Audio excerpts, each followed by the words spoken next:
The relationship between men and mental health has often been called a silent crisis. On this podcast, we're breaking the silence. Welcome to Mental Health. It's time to talk. Here's your host, Allan Kehler. Hello, everyone. Thank you so much for taking the time to tune in. On today's episode, we have a man who knows a thing or two about farming. I know nothing. We also have a man who knows a thing or two about mental health and has done some incredible work in this space. We have farmer and seed grower Matt Kelly. Matt, welcome to the show. Hello. Matt, I want to start with talking a little bit about anxiety, because I know that for you, your challenges with anxiety started at a very early age. And when you and I were kids, we didn't exactly talk about mental health. So I'm curious, how did you navigate your way through all of those emotions and experiences? I navigated through it. I guess I kind of stumbled through it, tried to deal with it or tried to find outlets to manage it. I really never opened up about it or never quite understood what was going on. I was just told to relax and, just deal with it. That's just an emotion, and just go with it. And, tried my best. You could never really explain it. My parents were fairly understanding, and I was pretty close with my mom. She could really, kind of sheltered me from it or help me out. But it wasn't until I met my wife, Leslie, I really started to understand, what it was all about, and that there is ways to manage it, right? So, and it's not a weakness, right? And I always used to use it to fuel me, when it came to sports or to work. I could, my ability to put my head down and just keep grinding it out, through my work ethic and, the farm background and stuff that, it kind of rings home there to put your head down and keep going through it. And, trying to hold it together, I guess, is what I would say. At times it would just rock it apart, and, I would have a kind of freak out, and then I'd get over it. Right. So, but it's an ongoing thing though, so. Well, and you go and choose a career where anxiety is a beast at times because you're dealing with so many external variables. So once you got into farming, how did that impact your anxiety? Oh, yeah, that's really where it came to a head. My past jobs were I worked it alone. Like, I'm a mechanic by trade. So, I could do a lot of jobs by myself. And then I worked in the oil field, and I worked alone as a service technician for Pason Systems. So, that was kind of geared for myself. But as soon as I started to chase the passion of farming, it really, what I was doing wasn't working. Trying to, I could put my head down and go, but I couldn't work in that team atmosphere, and I couldn't explain, get things out, right? Because you're essentially living in your own head all the time, and trying to manage those emotions, because you go from such a high to a low to a high to a low, and then you get sleep deprived and a lot of things there. My father-in-law and my mother-in-law and my wife were really helpful with helping me manage that, or take a good strong look inside and see how to make this work, because if I couldn't manage my anxiety, I wouldn't be farming, right? That we need team members, and we need it to have continuity, and if I couldn't manage that anxiety, things wouldn't work, right? So, and it wouldn't be as an enjoyable adventure if I was just farming by myself, right? I enjoy that other aspect of working with people, and everybody's quirks and stuff like that. It's fun. It's really fun. It definitely sounds like it can be fun. I know that because your story is featured in the book Men and Mental Health, it was not always fun. And I know that things for you, Matt, really started to become very problematic and challenging because, as you said, there's the long days, you are spending time away from the family, there are the lonely nights. What kind of led up to you finally reaching that breaking point where you realized, okay, yeah, like something has got to give? Yeah, like going through that, I a little bit of background there is we were living in my wife and I had moved back from Alberta out of the oil patch and moved back to Regina. So, and the farm's in Water, so 2 hours in one direction away from the farm. So, at Water. So, what I was living in a trailer during the busy seasons, and then we were just starting to have children too. So, um, you know, that's kind of where things were starting to break down, and I would start out fine, but then I was starting to have anxiety attacks and not knowing what was going on, right? And just being a ticking time bomb, like people couldn't even come to me with problems or issues because I'm the mechanic. I fix, or kind of keep a flow of equipment going and people moving and stuff. But yeah, it was really that's where it really was breaking down. I was having anxiety attacks and couldn't I just couldn't sleep. I was, things weren't working, and I was getting frustrated, and it was a merry-go-round I couldn't get off of, right? So I'd really had started to open up to my mother-in-law, and she says, geez, we've kind of gone through everything that we can do for you, and maybe you need to talk to somebody. And I was like, I was having a really bad night the one night, and Leslie was at home with our youngest or our oldest at that time, and I'm like, you know what I'm doing is not working. I'm just gonna phone the mental health line. That was a line. She was working at Leslie's mom was working at the hospital, and she gave me the mental health line, and I finally reached out and talked to somebody, and it was just like the light bulb came on, and man, that was the first good night's sleep. I talked to somebody for maybe about an hour and a half and just kind of laid it all out and what I was going on, what was going on, and what I wasn't understanding, and they were didn't pass any judgment. They were just there to listen and kind of give me a few quick tips to get me through the night. And yeah, it was amazing. It was just an amazing. Like I said, it was a light bulb turning on.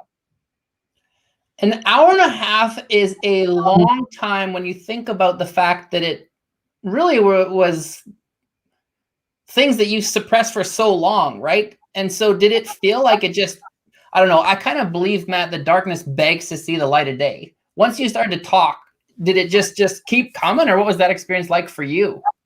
Yeah, it was just, it started off very basic, very, very simple. It wasn't, she just asked some simple questions, and it was just like you said, like as soon as that snowball started rolling down the hill, it just kept coming out. And and I felt terrible, like, because you're telling all your issues to somebody that you don't even know, and you're just like verbal diarrhea. It was just coming out. It was just like, oh, but it just felt so good. Like it was just like you were carrying a 300-pound man on your shoulder, and they were dragging you down, like it just, yeah, it felt good. It felt so therapeutical. It was just awesome.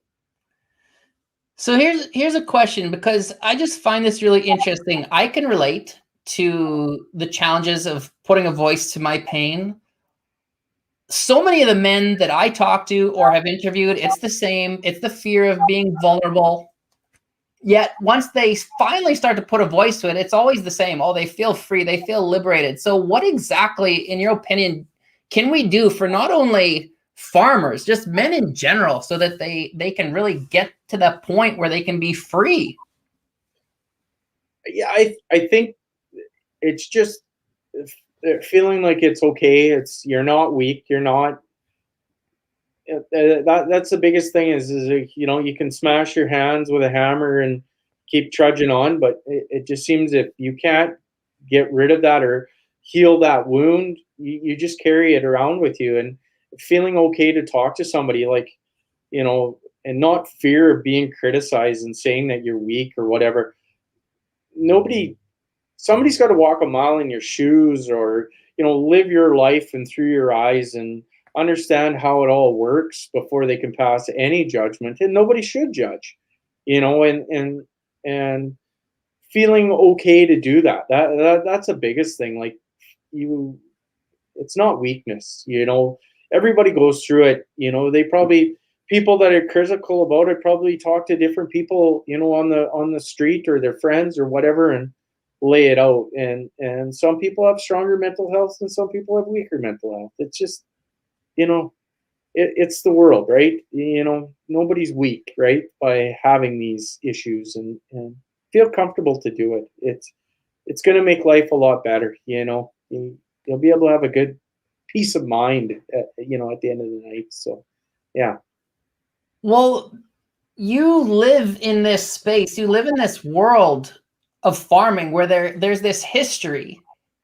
And you said it yourself, you know, as a mechanic, there's this innate need to fix what's around you, but all of a sudden you can't fix self. But within this culture of farming and the history of being stoic and strong and putting your head down, did you feel then even additional pressure to kind of suck it up? Or what was that like for you? Yeah, like kind of every business that I'd worked in, or kind of work, people that I'd worked for, you know, it was all, you know, alpha male, you know, very strong, you know, like in the oil field, like too, you know, you kind of had the strong prevail, right? So, you know, and nothing against that. There's great people out there that understand. I think just being human, like, uh, you know, you can show vulnerability and just be honest with people. You don't have to. That's not a sign of weakness. It's just a sign of being honest and, you know, truthful. You know, and that's kind of how I've carried myself all the way through. You know, I'm not perfect by any means. I'm flawed. I've got weaknesses and strengths, and, you know, it's life. You know, we're all here to work with one another, not against one another. And I think, if people can understand that, I think that, you know, move society forward a lot better, right? Or create a good working environment. And that's kind of what I've, you know, the thing is, you know, understanding that or seeing that or working in those environments, that's kind of how we want to change things on our farm, or when we have employees come out, you know. And, you know, it's when the hard times happen, that's to build that continuity, if that makes sense, you know, not to, you know, oh, you're the problem, or, you know, point fingers and, you know, and try to make yourself feel better. It's, you're pump yourself up. Yeah. I, it's yeah, hard to describe for myself, right? So, 'cause there's a lot of different situations what I've worked in. So, Yeah, but what I love, Matt, is the fact that you do not hesitate to have these conversations. Actually, I think it was, what was it, 2017? So 4 years ago, when you and your wife, Leslie, just jumped in front of a camera and just told your experiences, talk about being vulnerable. What was that like? yeah, that was, well, if anybody's ever seen that Periscope video, and even, you know, the Bell Let's Talk Day too, I kind of look like a deer in headlights. I'm not very, very good at explaining things sometimes. You know, that there's one of my weaknesses, but, you know, just trying to be honest. But yeah, it was hard. It was a hard thing. It was like walking naked, and, you know, I trust my wife to, you know, it was something that weren't doing for ourselves. It was something to normalize the conversation, and talk about things, right, and get that conversation going. You know, we have it in our farm, or we're having it, and we thought there were some aha moments that we could pass on to people. So, you know what, I think there was a lot of good things that came out of it. I know that there are a lot of great things that came from it. What was some of the feedback, especially from people in the farming community, in the agricultural industry, that watched that video? The biggest thing was a lot of people that I had a lot of respect for around home, and, you know, from my small town where I lived and around the community, there was a lot of people that were shooting text messages off, for, you know, having one-on-one conversations, and it was just amazing. Like, and having people, like, I'd be walking through Ragerbition or whatever, and somebody would recognize me and start talking to me about it, and it was just like, oh, real, oh, this is amazing how many doors have opened up because of it, and how people are talking about it, and, you know, like, yeah, it was unbelievable. You know, and my biggest, and the biggest critics I had, or my biggest fear, was my family, and they're kind of like, oh, they were worried about the backlash, but really, in the end of it, after 6 months, they really saw the good in it, right? And they're like, yeah, I see why you did this now. So, Living in a small town as you do, and within the agricultural community, it's like a fishbowl, right? Because it's magnified for you, and I can understand some of that fear and the judgment. But I love the fact that what you thought was going to happen really didn't happen, and I love the fact that you have really paved the way for a lot of other men, especially in the farming industry. And Matt, I remember going to see my GP. I'm waiting to see my doctor in the waiting room, and I even took a picture because I'm like, who's that handsome man on the cover of Reader's Digest? Oh, it's yours truly. So I took a picture and sent it to you. yeah, exactly. Hey, I'm famous. I'll sign something for you here one of these days. Oh, that would just make my day. Maybe a shirt. Can you sign a shirt? Yeah, my chicken scratch. Nobody will even know whose name it is anyway. Well, so what led to that? What led to I just find it remarkable. You have yourself who really struggled to put a voice to your challenges. Then all of a sudden you shoot a video in 2017 with Leslie. That kind of goes viral. Then you're starting to share your story at different forums, and then all of a sudden on the cover Reader Digest. What was the piece with Reader's Digest all about? Piece with Reader's Digest, yeah, was just pretty much just talking about the same thing that we were talking about, the mental health of, the struggles that a farmer has, or whatever. I thought it was going to be a longer article, actually. It was quite short, but maybe I didn't give them what they wanted. I don't know.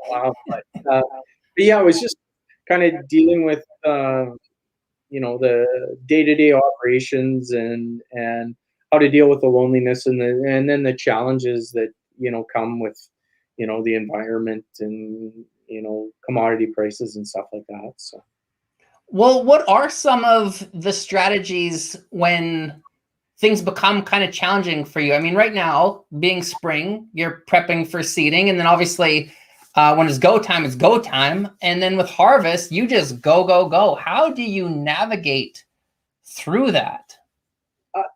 navigating through it is this is what I find therapeutical for myself, is like the grind of the day to day, you know. But when things start to rocket apart, excuse me, start to, we always have breakdowns, or issues, something will always come up, and to not take it personally, things do break down, and just to keep rolling with it. And if it does, if I start to feel that I'm gonna explode or whatever, just to have an honest conversation and just say, hey, look, we just got to take a deep breath and relax, and say, well, or start to delegate jobs and not have it to feel that I've got to wear that many hats, right? So that's what I've kind of, as I get a little older here, I start to understand, is that I can't do it all. Delegation, or time management, and and ask for help, and not think that I'm weak because of that, right? So, and plus too, it's shutting down maybe a little bit earlier and getting a good night's sleep if we're starting to get that sleep deprived, because that is one of my key triggers, right? So. Well, that's good recognition. I know. I feel like we've talked about this before. I think that you also mentioned, Matt, that you do kind of a circle check-in, just like a legitimate emotional check-in with the team that you work with. Yes? Yeah, yeah. Because sometimes I'm just so focused on keeping the machines going, I never focus on the people sometimes, and that was one of my priorities that I wanted to change, or in order to be a better manager of people. It's not always the machines. Yes, they have to do the work, but it's you've got to have good people that run them. And so I just do a check. We kind of do a tailgate meeting, every morning, or maybe at supper time or whatever. We just have an honest conversation with everybody to see how everything's going, and if there's something that's coming up, and or somebody's not happy with something, let's have that honest conversation before it blows up in our face, right? Because that's the worst thing is, having that explosion when in the heat of the moment when it could have been nipped in the bud beforehand. So yeah, that's I love the transparency. I love the fact that you just speak openly about it. Neil Campbell chimes in. He says, "We cannot be everything to everyone. Easy to say, hard to practice." Agreed, but it's got to start somewhere, and that's what you've shared in the past. It's just a progression, slowly but surely. It's a process. well, people got to understand too is the way things were going there before is that I would never listen to anybody. Now I have to do that look inside and say, you know what, if there's an issue or if there's something going on, you have to feel comfortable to come and talk to me about it, because that's the worst thing to happen, if somebody doesn't say or speak up, right? So I know that for you, family is key. In fact, I know that for you, there are three key values. The first one being family, the second one being finances, and the third one is the farm. Why is it in that order? uh order of priority, because like if you don't have the family, you don't have any of the other two things, right? Like it just bleeds down in that pyramid effect, right? So our family, we've got to keep it concise, conducive together, right? And our family's not only just our family members, it's also our team members, right? Too, because if we don't have our employees and like with our business, we don't have anything either, right? So it also extends to them, right? So, and then yeah, the finances, that's, there's all key things there. So I know, Matt, Chris is saying, I come from a big farming family, so I can relate to the stress they sometimes go through, especially during harvest time. I know that for you, you already said it, sleep is key. And I'm going to guess that it would be very hard to slow the mind down when you know that you have a limited amount of time to get X amount done. yes, yes.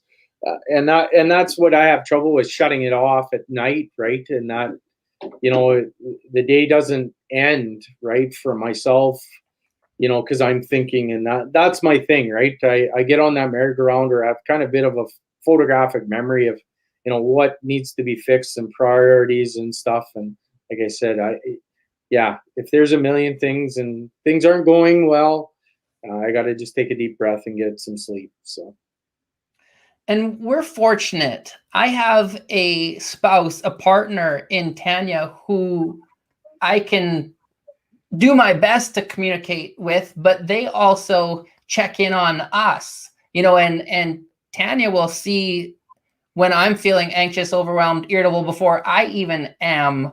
What is it, I'm curious, that you as a man, as a husband, need from Leslie when you're struggling?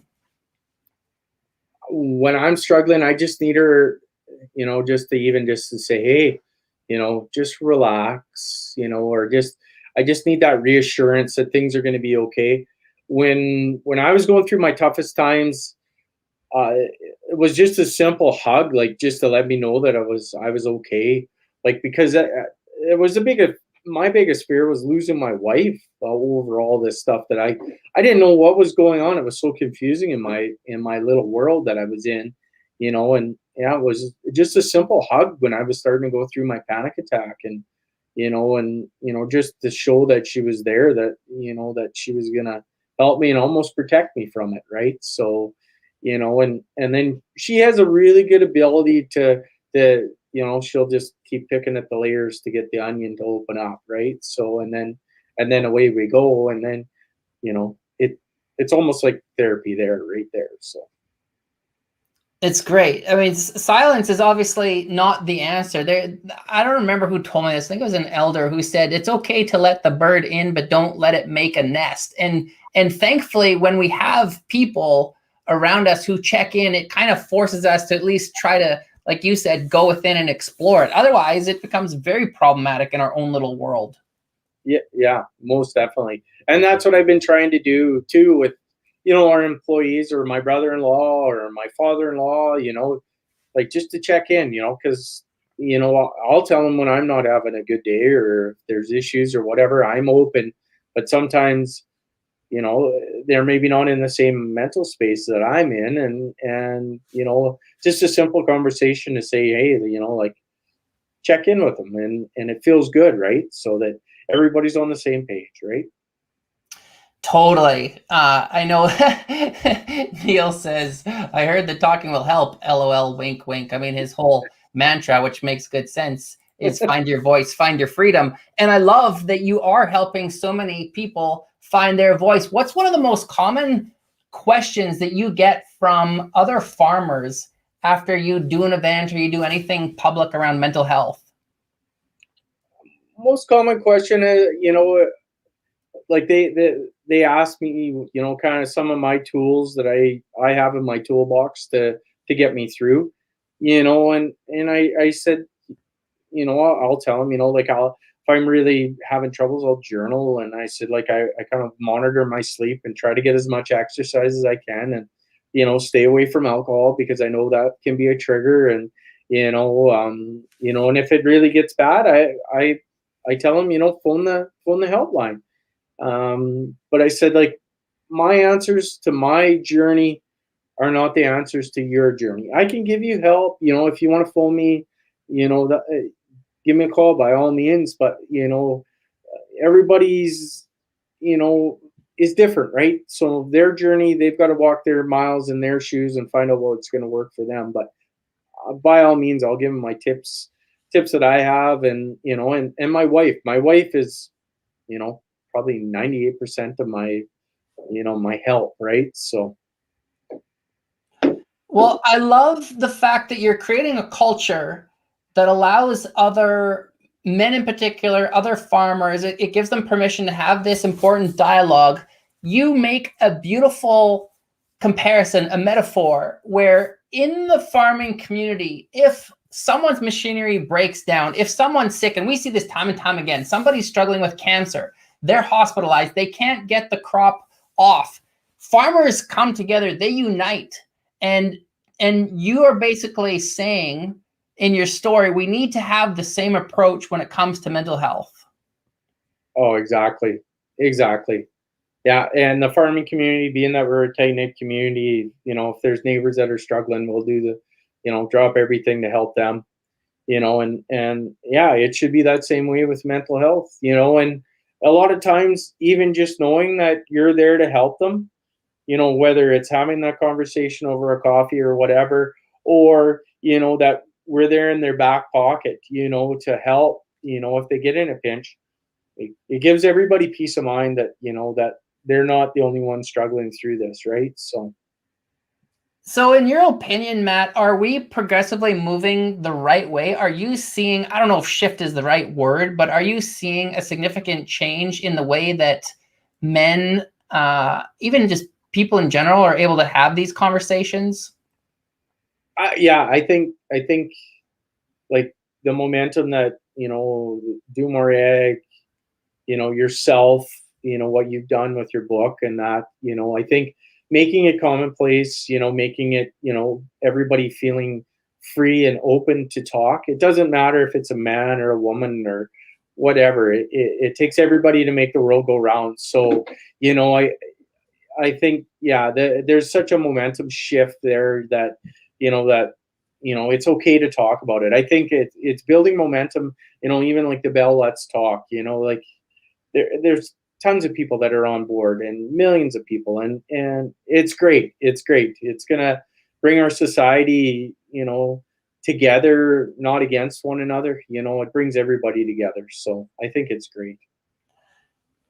I think for myself, for people who are fortunate enough to be a father like you, the next generation is always watching us. And if we, as fathers or men in general, can't have these conversations, then they will not. And I know that for yourself as a father, and with Leslie, your partner, you do speak openly about mental health with your children. Oh, definitely. Yeah, like with both of our children, our oldest is a little more outspoken about it, and he'll open up a bit more. He's more like myself now and sees that.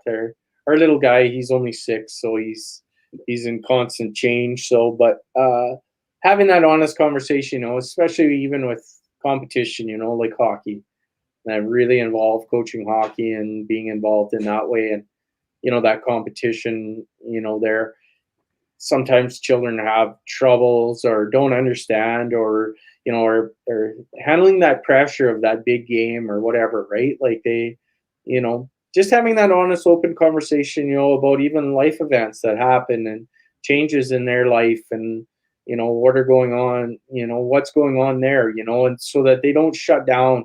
Like having that conversation, giving them some guidance, mentoring them, I guess, or parenting them essentially, right?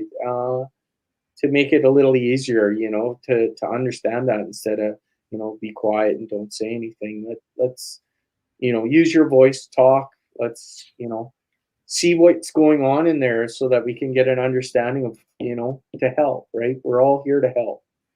What would it have done for you, Matt, if every single thing that you've identified, that you've pinpointed, what would it have done for you if that was your reality? That's what you were around when you were a kid.